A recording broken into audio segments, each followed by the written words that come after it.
Welcome. Now, if you asked me about a week ago which of these teams I thought would have won the Stanley Cup final, I wouldn't have hesitated. Now, I'm not so sure, especially in the past few days or so. The past 24 hours, I've been so hyped up on matchups. I'm just going back and forth and back. Even now, I can't make up my mind. I'm so indecisive. So let's talk about predicting the Dallas Stars versus the Tampa Bay Lightning 2020 Stanley Cup final. Let's rinse through some stats first, and that'll help clear my mind, hopefully. Now, Dallas beat Vegas in that series 4-1. The Lightning beat the New York Islanders in that series 4-2. Dallas outscored Vegas 9-8 by only one goal. Remember, they got outscored by the Avalanche by one goal in that series, although there was a crazy number of goals scored overall. Tampa Bay outscored the Islanders 20-12, but you can point a lot to that first game where the Bolts scored 8 goals. New York just wasn't ready for that one at all. When it comes to goals for overall in the playoffs, Dallas has 62 in 21 games. Tampa has 59 in 19 in just 3 less games. 3-goal difference. Now, in goals per game, Dallas is 6th with a 2.95 average.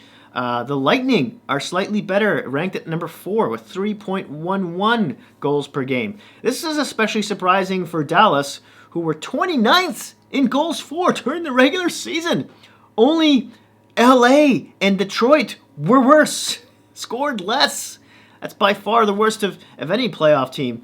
Tampa Bay, of course, was numero uno. Now, when it comes to goals against, this kind of went in the wrong direction for Dallas as well, even though Hudobin's been standing on his head for a lot of it. They let in 64 so far in the playoffs, whereas Tampa let in only 42.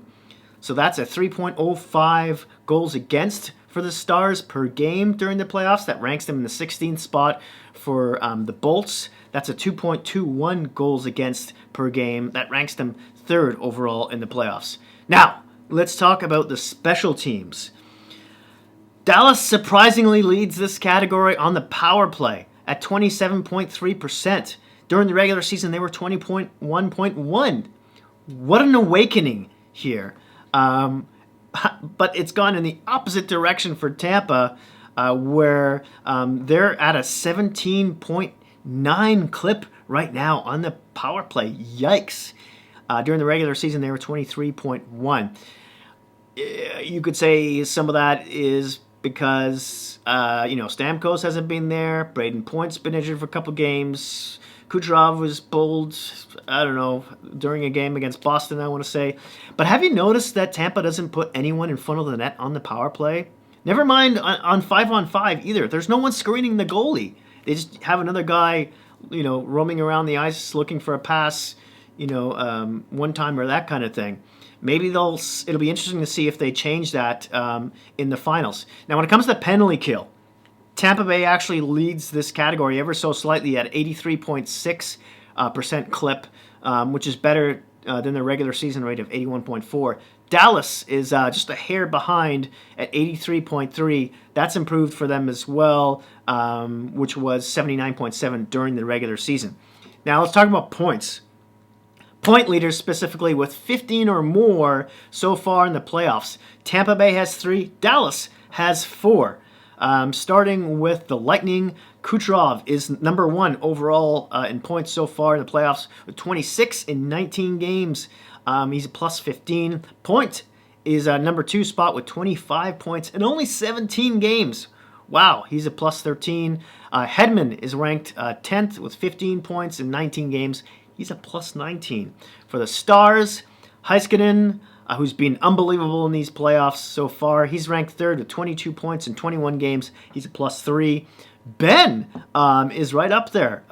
He's tied in 7th spot with 18 points in 21 games. He's a 0 in the plus-minus category. Then there's Garyanov, who's ranked 8th with 17 points in 21 games. He's a plus 1. And Klenberg bottoms this out at number 9 with 16 points in 20 games and is a minus 2. Now, goal leaders. specifically, who have 7 or more in the playoffs. Dallas has 4. Tampa has 3. Starting with the Stars, Pavelski, who just is being Mr. Money veteran in the playoffs. He couldn't score much of anything during the regular season. It was awful for him, but he's really stepped up. Remember that floater that just went right over Leonard? That was a piece of art. Now, he's number 2 in the playoffs in goals with 9, tied in that position. In 21 games, he's a +2, by the way. Garyanov is number 2, also with 9 goals. Radulov is number 3, tied for 3rd with 8 goals. In 21 games, he's a -1. And then Ben is also tied in that spot with 8 as well. For the Lightning, Braden Point sits tied for 2nd with 9 goals in these playoffs. Remember, 17 games.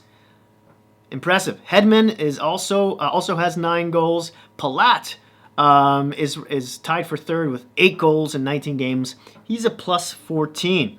Now, side note here, Kucherov has 6 goals, and Yanni Gourde of the Bolts and Heiskanen of the Stars are both tied with 5. Let's talk about the goalies quickly. Vasilevsky in 19 games is 14-5 with a .931 save percentage. He's played every minute of every game so far in the playoffs.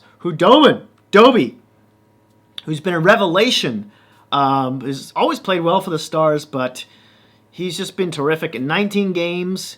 However, he's only started 18. If you remember, there was that game Bishop started against the Avalanche where he let in like 4 goals in the first period, and Hudobin stepped in after that. He's 12-6 with a .920 save percentage.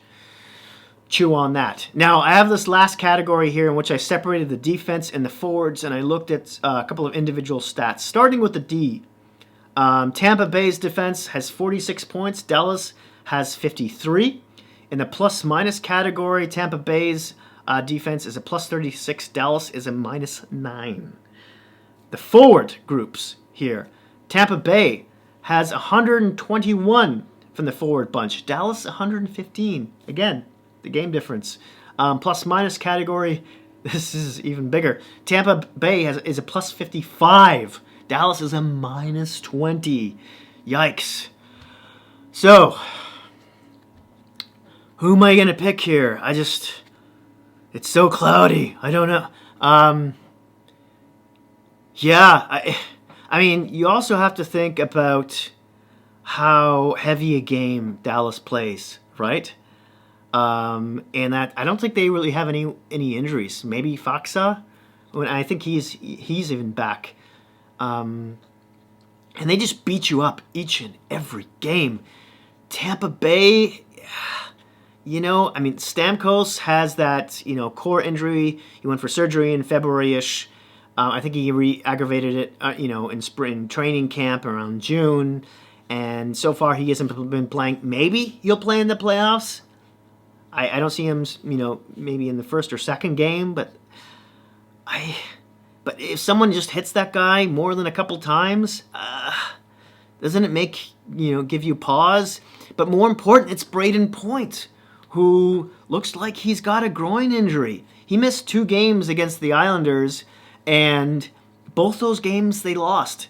And in Game 6, in the elimination game that he was in, he looked, after the first period, like he was in a bit of pain on the bench. You saw the trainer bring in this vibrating contraption to use on his groin to loosen it up. So imagine him getting hit a few more times in the Dallas series, and he will. That gives me a lot of pause. And then there's Cirelli, who got railroaded at the blue line by Anders Lee. Now, he did come back later in Game 6 and score the overtime winner, but I bet you that Charlie horse on his leg is just going to get bigger and bigger and bigger. Take it from me, I've got 5 older brothers.